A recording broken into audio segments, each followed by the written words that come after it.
بسم اللہ الرحمن الرحیم۔ اللہ تبارک و تعالیٰ کے پاکیزہ ترین نام سے آغاز کرتے ہیں جو بہت مہربان نہایت رحم والا ہے۔ درس بخاری کا سلسلہ جاری و ساری ہے۔ حدیث نمبر 1950 آپ کے سامنے ذکر کی تھی، جس پہ تبصرہ چل رہا تھا۔ سیدہ عائشہ صدیقہ رضی اللہ تعالی عنہا اس کی راویہ ہیں، وہ کہتی ہیں کہ مجھ پر رمضان کے روزے ہوتے تھے اور میں ان کو صرف شعبان کے مہینے میں قضا کر سکتی تھی۔ تو اس پر آپ کو سمجھا رہے تھے کہ جو ہماری بہنوں کے مخصوص ایام کی وجہ سے روزے رمضان میں چھٹ جاتے ہیں، ان کی قضا کرنی ہوتی ہے۔ ایام میں جو نمازیں چھٹتی ہیں ان کی قضا نہیں ہے، روزوں کی قضا ہے۔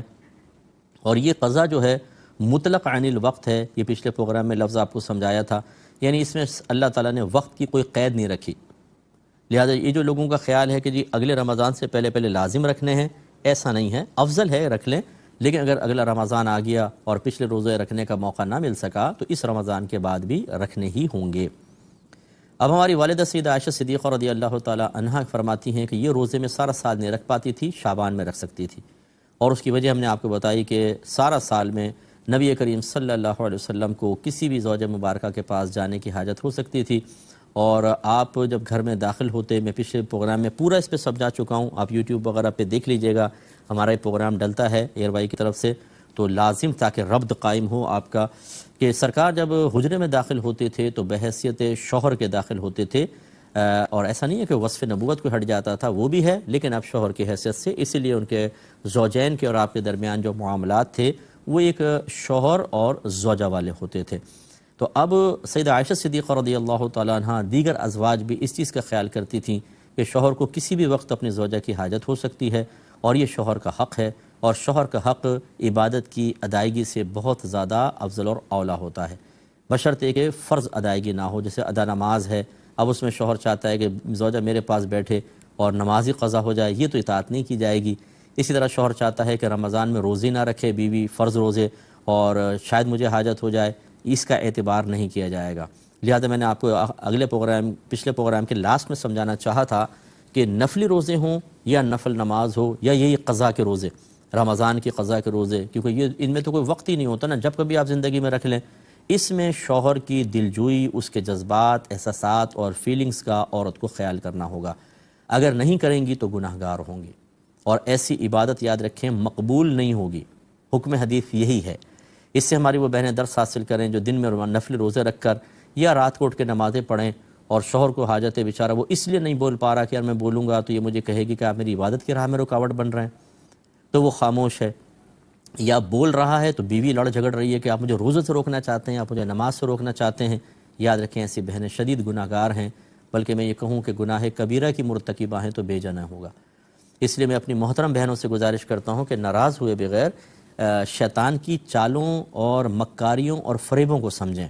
بعض اوقات وہ عبادت کے لالچ میں، یہ عبادت کے لبادے میں آپ کو تباہ کر رہا ہوتا ہے، گناہ کروا رہا ہوتا ہے۔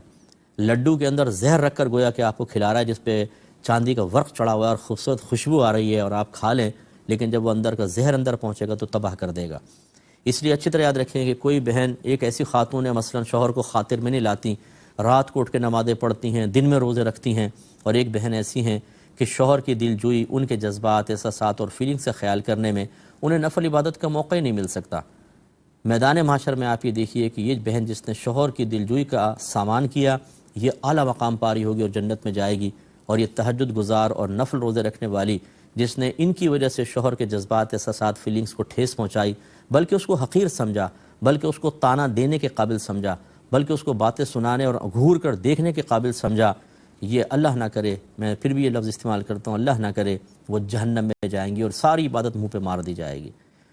اس لیے یہ حدیث ذہن میں رکھیں، نبی کریم صلی اللہ علیہ وسلم نے ارشاد فرمایا کہ اگر میں کسی مخلوق کو سجدہ کرنے کا حکم دیتا تو بیویوں کو حکم دیتا کہ وہ اپنے شوہروں کو سجدہ کریں۔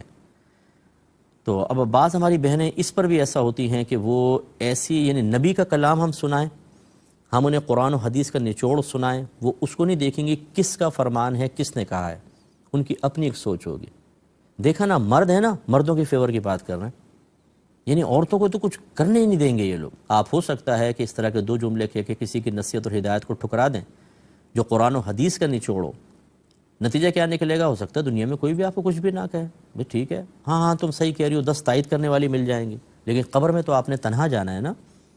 پھر جو اللہ اس کے رسول کے فرمان کے خلاف بولا ہوگا، اللہ اور رسول کے فرمان کو اس وجہ سے نظر انداز کیا ہوگا کہ اس میں آپ کے ذاتی مفادات نہیں تھے، کسی اور کو مفاد حاصل ہو رہا تھا، فائدہ حاصل ہو رہا تھا، یہ پھر برسوں رلائیں گی چیزیں۔ اور پھر کوئی یہ جو جتنی تائید کرنے والی ہوتی ہے نا، ہاں ہاں ہاں ٹھیک کہہ رہی ہو، تم صحیح کہہ رہی ہو، تو مولوی ہوتے ہی ایسے ہیں، اور یہ دیکھو مردوں نے اپنا بنا رکھا ہے، یہ ساری یہاں بیٹھی ہوں گی، آپ اکیلی قبر میں عذاب بھگت رہی ہوں گی۔ اگرچہ کچھ عرصے بعد یہ بھی آپ کے ساتھ شریک ہو سکتی ہیں، لیکن ایسا نہ کریں، اللہ اس کے رسول کے فرمان کو اچھی طرح سمجھیں۔ اللہ نے مقام دیا ہے نا، کسی کو دیا ہے، جیسے آپ نبی ہیں، آپ نبی کی تعظیم کریں گے کہ نہیں کریں گے؟ ہماری بہنیں کہیں گی کریں گی۔ تو اب اللہ نہ کرے کوئی بہن یہ کہے کہ بھی نبیوں کو خالی مردوں کو نبوت کیوں دی، عورتوں کو کیوں نہیں دی؟ کیا آپ یہ اعتراض کر سکتی ہیں؟ یہ کوئی صحیح اعتراض ہے؟ تو آپ نبی کا احترام کرتی ہیں، آپ صحابہ کا احترام کرتی ہیں، آپ اولیاء جو مرد ہیں ان کا احترام کرتی ہیں، کسی نہ کسی خاص وصف کی وجہ سے نا۔ نبی کا کیوں کرتی ہیں؟ اللہ نے ان کو نبوت کا وصف دیا، اس کا مطلب ہے کہ وہ ایک مرد ہیں، لیکن پھر بھی آپ اس لیے تعظیم کر رہی ہیں کہ نہیں اللہ تعالیٰ نے ان کو ایک دیا، مقام ہے، مرتبہ ہے۔ ایسے صحابہ، ایسی اولیاء کرام، ایسے آپ کے اگر کوئی پیر و مرشد ہیں اور بعمل ہیں، آپ ان کی تعظیم کر رہی ہیں، کیوں کر رہی ہیں؟ اس لیے کہ اللہ نے ان کو مقام مرتبہ دیا ہے۔ بس یہی میں آپ کو سمجھانا چاہ رہا ہوں کہ شوہر کی بھی آپ کو تعظیم کرنی ہوگی اور ان کے جذبات و احساسات کا خیال کرنا ہوگا۔ کیوں؟ اس لیے کہ وہ مرد ہے؟ کیوں؟ اس لیے کہ وہ آپ کا شوہر ہے؟ نہیں، اس لیے کہ اللہ نے اس کو آپ سے اونچا ایک مقام دیا ہے۔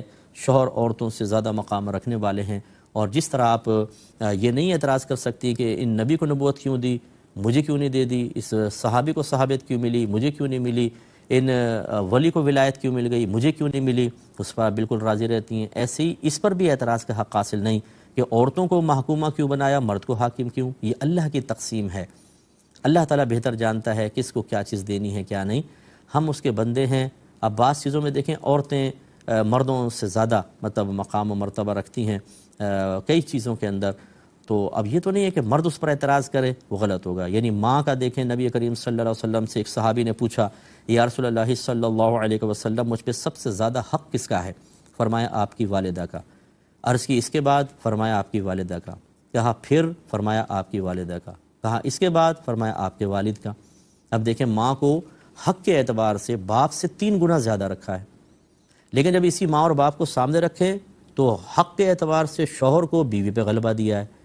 تو اب مطلب اس پر کیا کوئی مرد اعتراض کر سکتا ہے کہ جی یہ عورت کو یہ میری بیوی ہے، لیکن جب یہ ماں ہوگی تو ماں کی حیثیت سے مجھ سے 3 گنا زیادہ حق دے دیا؟ کیوں؟ غلط اعتراض ہے، کریں گے تو قابل گرفت ہوں گے۔ اس لیے میں اپنی بہنوں سے گزارش کرتا ہوں اپنے شوہروں کا احترام کریں، ادب کریں، اور نفل روزہ، نفل نماز ان کی اجازت کے بغیر ہرگز نہ کریں۔ اسی طریقے سے عمرہ جو ہے یہ ایک نفلی عبادت ہے، یاد رکھیں، یہ کوئی فرض اور واجب نہیں ہے۔ شوہر اجازت نہ دے آپ عمرہ نہیں کر سکتی ہیں، اسے ناراض کر کے جائیں گی، ہر قدم پہ گناہ گار ہوں گی، اور یہ عمرہ آپ کے منہ پر مار دیا جائے گا۔ اسی طرح نفلی حج، فرض حج ہو اس میں شوہر اگر منع کرے اطاعت نہیں ہوگی، کیونکہ وہ تو اللہ کا حکم غالب ہے۔ کوئی اور محرم ہے آپ کا، جیسے بھائی ہیں یا مطلب بھانجا ہے، بھتیجا ہے، اور آپ حج کرنا چاہتی ہیں اور فرض حج کرنا چاہتی ہیں، شوہر منع کرے، تو اس میں یہ حدیث کار فرما ہوگی، نبی کریم صلی اللہ علیہ وسلم نے فرمایا کہ خالق کی معصیت میں، یعنی اللہ کی نافرمانی میں کسی مخلوق کی اطاعت جائز نہیں ہے، تو پھر تو آپ جا سکتی ہیں۔ لیکن جب وہ حج نفلی ہو تو اب شوہر کی اطاعت لازم ہوگی، حتیٰ کہ جب یہ بڑی راتیں آتی ہیں، شعبان کی رات ہے اور رجب کی رات ہے، لیلۃ القدر حتیٰ کہ رمضان کی، اس میں جو جاگنا ہے، عبادات ہیں، یہ نفل عبادت ہے، کوئی فرض واجب تو نہیں ہے۔ چنانچہ اس میں بھی اگر شوہر آپ کو منع کرے گا تو شوہر کی اطاعت لازم ہوگی۔ اس سے ہماری وہ بہنیں بھی ذرا درس حاصل کریں بغیر ناراض ہوئے کہ میلاد کے مہینے میں یہ بعض اوقات ایسی بہنیں ہوتی ہیں، بعض بغیر شوہر کی اجازت کے نکل جاتی ہیں۔ کہاں جا رہی ہیں؟ جی محفل میں شرکت کرنا ہے، آج یہاں محفل ہو رہی ہے، آج وہاں ہو رہی ہے، آج وہاں ہو رہی ہے، آج وہاں بیان ہے، ادھر چلی گئیں۔ ان محافل میں جانا کوئی گناہ نہیں تھا، اگر آپ پردے کے ساتھ جا رہی ہیں، اجازت کے ساتھ جا رہی ہیں، راستہ پر امن ہے، وہاں پر آپ معقول وقت صرف کر رہی ہیں، باتوں میں نہیں، نعت خوانی ہے، ذکر ہے، بیانات ہیں، اصلاحی بیانات، اچھی چیز ہے، اور آپ کی آواز غیر مردوں تک نہیں جا رہی ہو، یہ بھی اس کا بھی خیال کرنا چاہیے، اور آپ گھر آ جاتی ہیں، بہت اچھی بات ہے۔ لیکن اگر شوہر اس سے منع کرتا ہے اس وجہ سے کہ اس کو آپ کی ضرورت ہے، شوہر نہیں چاہ رہا کہ آپ جائیں، تو پھر یاد رکھیں آپ کو شوہر کی اطاعت کرنا واجب ہوگا۔ لیکن کتنے مجھے ایسے شوہر ملے، خصوصاً میں UK گیا ایک دفعہ، تو ایک شوہر بتا رہے تھے کہ جی کیا کریں، بچوں کو میرے پاس چھوڑ جاتی ہے بیوی، اور اس ربیع الاول کے مہینے میں سارا دن وہ باہر رہتی ہے اور رات کو بہت لیٹ پہنچتی ہے کہ جی ہمارے مختلف پروگرام ہوتے ہیں، اس لیے اس ایک مہینے میں تو آپ کو بچے سنبھالیں۔ اب اگر شوہر خوش دلی سے خود اجازت دے تو کوئی حرج نہیں ہے، لیکن شوہر بیچارہ پریشان بیٹھا ہوا گھر میں، بچے سنبھالنا یہ تو بڑا مشکل کام ہے مردوں کے لیے۔ یہ تو ہماری بہنوں کی ہمت ہے واقعی جو بچوں کو سنبھالتی ہیں، اور وہ بہن باہر جا رہی ہیں اور یہ سمجھ رہی ہیں کہ میں تو سرکار کا ذکر کر رہی ہوں، میں نعت خوانی میں شرکت کر رہی ہوں، مجھے بہت زیادہ اجر ملے گا۔ جی اجر اس میں ہے، لیکن جب شوہر راضی ہو۔ شوہر اگر آپ کو معقول وجوہات کی بنا پر روک رہا ہے تو آپ کو ان کی اطاعت کرنی چاہیے۔ یہ ہمیشہ چیزیں یاد رکھیں۔ بعض اوقات ہم اب وہ جیسے میں نے آپ کو بتایا کہ شوہر اگر نفل نماز سے روکے، نفل روزے سے، تو فوراً تانا زنی، ایموشنلی بلیک میلنگ جس کو آپ کہتے ہیں، آپ مجھے اللہ کی عبادت سے روک رہے ہیں، آپ مجھے عمرے سے روک رہے ہیں، میں خانہ خدا پہ جانا چاہتی ہوں، روضہ رسول پہ آپ مجھے روک رہے ہیں۔ شوہر ڈر کے اچھا بھائی نہیں روک رہا، جاؤ چلی جاؤ۔ اسی طرح یہاں پر بھی بعض اوقات اس طرح کے الفاظ، ارے ہم تو اللہ کے رسول کے ذکر میں جا رہے ہیں، آپ میلاد کی محفل سے روک رہے ہیں، یہ چیز صحیح نہیں ہوتی۔ آپ اس کو بنیاد نہ بنائیں۔ جس نبی کی میلاد کی محفل میں آپ جا رہے ہیں نا، اسی نبی نے آپ کے شوہر کو یہ حق دیا ہے۔ اگر آپ نبی کی محبت میں وہاں جا رہی ہیں تو نبی کی محبت کا تقاضا یہ نہیں ہے کہ آپ نبی کے حکم کو ایک طرف پھینک دیں اور کہیں کہ جی ہم تو بس یہ کریں گے، جس کو میں اکثر سمجھاتا ہوں کہ آپ ماں سے محبت کا دعویٰ کریں، امی آپ سے بڑی محبت ہے، اور ماں بیچاری حکم دے تو آپ کہنا کوئی بھی نہ مانے، اب اس کا دل بھی ٹوٹ رہا ہے، اس کی دل آزاری ہو رہی ہے، وہ پریشان ہے، حکم ایک نہ مانے اور پھر کہیں کہ آپ سے محبت بہت، اور سب لوگوں کو جا کر کہیں میں اپنی ماں سے بڑی محبت کرتی ہوں، تو بھئی یہ محبت کرنا، اس کی سب سے بڑی علامت یہ تھی کہ آپ امی کا کہنا مانتی۔ تو اب جب نبی کی محبت میں آپ گھر سے باہر نکل رہے ہیں تو اس محبت کا سب سے بڑا تقاضا یہ ہے کہ اس نبی کا حکم مانا جائے، اور وہ نبی یہ کہہ رہے ہیں کہ شوہر کی اطاعت کریں، اس لیے ہماری بہنوں کو سوچنا چاہیے۔ اچھا ضمناً میں یہ بات بھی ذکر کر دیتا ہوں، جو شوہر حضرات ہمیں سن رہے ہیں، کہ بعض اوقات بعض شوہر حضرات بھی ضد باندھ لیتے ہیں، نہیں کرنے دوں گا، نہیں کرنے دوں گا۔ یہ رویہ بھی غلط نہیں۔ اگر آپ کو حاجت نہیں ہے، اگر آپ سیلف کنٹرول کر سکتے ہیں، اگر آپ تھوڑی بہت قربانی سیکریفائس کر سکتے ہیں تو بہنوں کو کرنے دیں۔ اگر وہ نفل نماز پڑھ رہی ہے، کبھی کبھار نفل روزہ رکھنے دیں ان کو، ایک ہفتے میں، 15 دن میں۔ کبھی ایسا بھی ہوتا ہے شوہر کو کوئی حاجت نہیں ہوتی، سارا دن وہ اپنے بستر میں پڑے ہوئے خبریں دیکھ رہے ہیں سب کچھ، لیکن تم روزہ نہیں رکھ سکتی ہو، شاید مجھے کوئی حاجت ہو۔ یہ رویہ بھی ٹھیک نہیں ہے۔ اگر ربیع الاول کا مہینہ آیا، بہنیں کہیں باپردہ طریقے سے آپ کی اجازت سے جانا چاہتی ہیں ذکر رسول کی محفل میں، اور ہم ضد بنا لیں، یہ میں نے اس لیے فوراً وضاحت کی ہے کہ بہت سے شوہر میرے اس بیان کے کلپ کو لے کر اپنی زوجوں کو دکھائیں گے، دیکھو مفتی صاحب کیا فرما رہے ہیں، اور پھر ان کو ٹارچر کرنا۔ تو یہ بھی نہ کریں آپ۔ اگر آپ کو حاجت نہیں ہے، کوئی بہن جا کے اچھا ہی کام کر رہی ہے نا، آپ کے لیے ثواب جاریہ ہوگا۔ کتنی خواتین ایسی ہیں جو گھر سے باہر نکل کے آوارہ گردیاں کر رہی ہیں، غلط قسم کے کام کر رہی ہیں۔ میں تو روزمرہ یہ معاملات ہیں ہمارے سامنے آتے ہیں، گھر کے شوہر اپنی بیویوں کے معاملات ذکر کرتے ہیں، خود عورتیں بعض اوقات مختلف گناہ کر کے وہ ندامت محسوس کرتی ہیں، وہ ہم سے کہتی ہیں۔ تو ایسے شوہروں کو سوچنا چاہیے آپ کی بیوی کوئی غلط کام تو نہیں کر رہی، اللہ رسول کا کام کر رہی ہے، ماشاءاللہ اچھی محفل میں جا رہی ہے، آپ خوش دلی سے اجازت دے دیں۔ تو دونوں طرف سے یعنی معتدل معاملہ، بیلنس معاملہ ہو تو بہت ہی بیسٹ ہے۔ نہ شوہر اس کو آنا کا مسئلہ بنا کے کہ میں نے ضد ہی باندھ لی تمہیں جانے نہیں دینا، نہ عورت یہ کہ میں نے تو جانا ہی ہے چاہے تم ناراض ہو جاؤ۔ دونوں جانب سے اس طرح کے معاملے کرنے میں گڑبڑ کا اندیشہ ہے، گناہگار ہونے کا اندیشہ ہے، اور اللہ کی رحمتوں اور برکتوں کے نزول میں کمی کا اندیشہ ہے، شدید خوف ہے۔ اس لیے پیار محبت کا ماحول بنا کے چلیں۔ لیکن بہرحال ہماری والدہ سیدہ عائشہ صدیقہ رضی اللہ تعالی عنہا کے اس طرز عمل سے ہماری بہنیں ذرا سیکھیں اور اپنے شوہر کے جذبات و احساسات کا زیادہ خیال رکھیں۔ باب الحائض تترک الصوم والصلاۃ، حائضہ یعنی ایام مخصوصہ میں مبتلا خاتون روزہ اور نماز کو ترک کر دے یعنی چھوڑ دے۔ حدیث نمبر ہے 1951، اور حضرت ابو سعید رضی اللہ تعالی عنہ اس کے راوی ہیں۔ وہ بیان کرتے ہیں کہ نبی کریم صلی اللہ علیہ وسلم نے فرمایا کہ کیا ایسا نہیں ہے کہ جب عورت کو حیض آتا ہے تو وہ نماز پڑھتی ہے نہ روزہ رکھتی ہے، پس یہ اس کے دین کا نقصان ہے۔ یہ ایک طویل حدیث کا یہاں پر چھوٹا ٹکڑا امام بخاری رحمۃ اللہ علیہ نے ذکر فرمایا ہے۔ تفصیل تھوڑی سی بس یہ ہے کہ ایک دفعہ سرکار صلی اللہ علیہ وسلم نے عورتوں سے فرمایا کہ تم ناقصات العقل اور ناقصات الدین ہو، یعنی تمہاری عقل بھی کم ہے اور تمہارے دین کے معاملے میں بھی کمی ہے۔ تو ناقصات العقل تو جو سرکار نے فرمایا میں اس پہ نہیں جاتا ہوں کیونکہ وہ یہاں موضوع نہیں ہے، لیکن عقل کی کمی جو سرکار نے بیان فرمائی وہ اس کا کہنے کا مطلب یہ نہیں ہے کہ عورتوں میں عقل واقعی کم ہوتی ہے۔ عقل ایک نور کا نام ہے جو اس دماغ میں ہوتا ہے، اور اس نور کی برکت سے ہم صحیح غلط، ہدایت گمراہی، نیکی بدی، گندگی صفائی میں تمییز کر سکتے ہیں۔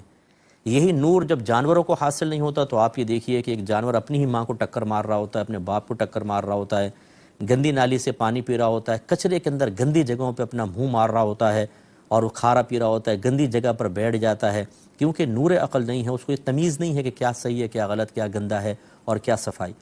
انسان ایسا نہیں کرے گا، اگر اچھی عقل ہے، اس کی عقل سلیم ہے تو وہ گندگی وغیرہ نہ کھائے گا، نہ گندگی میں بیٹھے گا۔ تو یہ عقل ایک نور کا نام ہے جو اس دماغ کے اندر ہوتے ہیں۔ اب سرکار فرما رہے ہیں کہ عورتیں ناقصات العقل ہیں، اس کا مطلب یہ نہیں کہ نور کم ہے، بلکہ اس کا مطلب یہ کہ اکثر ان کے جو باطنی تقاضے ہیں وہ عقل پر غالب آ جاتے ہیں، جس سے فیصلے ان کے غلط ہو جاتے ہیں۔ زندگی رہی تو نیکسٹ پروگرام میں یہیں سے ابتدا کروں گا اور زیادہ وضاحت کے ساتھ اس مسئلے کو سمجھائیں گے۔ وآخر دعوانا ان الحمدللہ رب العالمین۔